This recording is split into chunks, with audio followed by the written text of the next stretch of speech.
obviously Chester Cathedral and other places, I think, make the past live, really, for other people. But more than that, make sense of our present, because we can't understand the present without the past, and it also helps with our future. I'm sure that's something you all agree with anyway, but for the cathedral as well, that's very important. So I'm delighted to welcome you. Speaking to this audience, I probably don't need to make it clear how important, of course, the built heritage of Chester is to its economy. What the economic importance of heritage is to our tourism sector, for obvious reasons, but also in the same way to our retail sector. But there's more to it than that. Bill Shankly once famously said, when asked, did he really think that football was a matter of life and death, he said, no, it's much more important than that. And you could actually say the same thing about heritage. Heritage Open Days, therefore, have become, I think, a fixed, established part of the city's calendar over the years. It's worth remembering that Heritage Open Days isn't just a Chester event, it's part of a national scheme, which in itself is part of a European Heritage Open Days, or Opening Up of Heritage programme. And it's an opportunity for residents and tourists to explore some of the hidden aspects of our city. We focus a lot on the Roman heritage of our city, and maybe we sometimes neglect some of the other aspects which Heritage Open Days can help people to discover. The medieval, the Tudor, the Jacobean, Georgian and Victorian buildings, which actually make up the vast bulk of the heritage fabric of our city.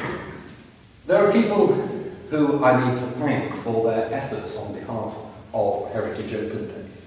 Particularly Doreen King, Peter Bingham and the other volunteers from Chester Civic Trust who played such a major role in running Heritage Open Days over many years. Thank the Dean and Chapter and particularly Canon Brooke for hosting this launch and for their generous contribution to the Heritage Open Days by offering entry to the cathedral.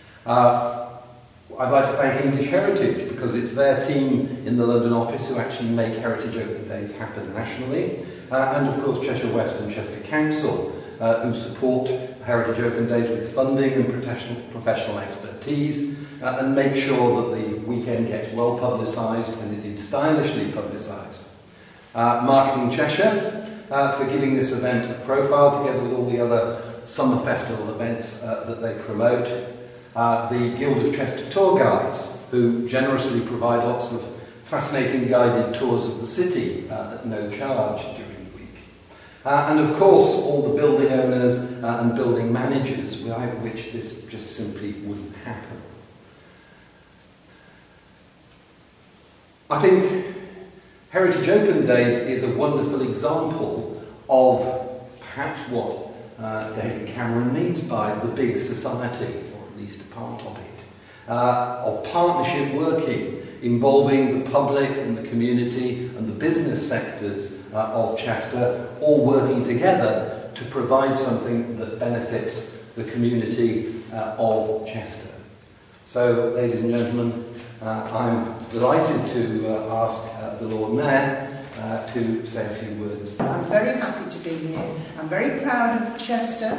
I've had a lot to do with Chester over the years, and especially the cathedral. I used to do my piano and singing exams in the Abbey Square, but I'm happy to be here. Thank you for inviting me. Well, I think we can consider Chester Heritage Open Days officially launched, whatever God bless all who say. But it is, it is a big event, this the Heritage Open Day thing, because it brings people in and brings people in to see what I see frequently described as the most historic city in the UK, which I personally think it is, not that I'm biased or anything like that, but it does bring people, or raises people's appreciation perhaps, of what is on their doorstep. Because there's always that thing, when you do your shopping in the roads, you forget they were built in the middle of the 13th century, and sometimes you just need reminding of that, and I think that's what Heritage Open Days does. It provides a reminder to people who live here of the extraordinary heritage which is represented by this city.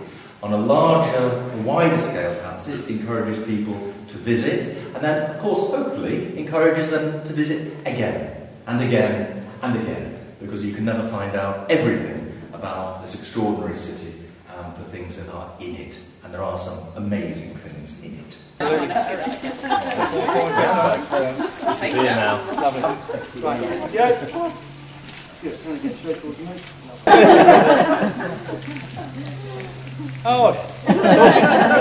very much indeed.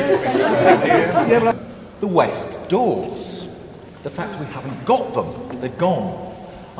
What's happening is, those doors, we think, were put in around about 1510, 1515, 1520, that sort of date.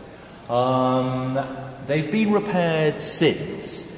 You'll probably see in the paper I've said they've not been off their hinges for 500 years.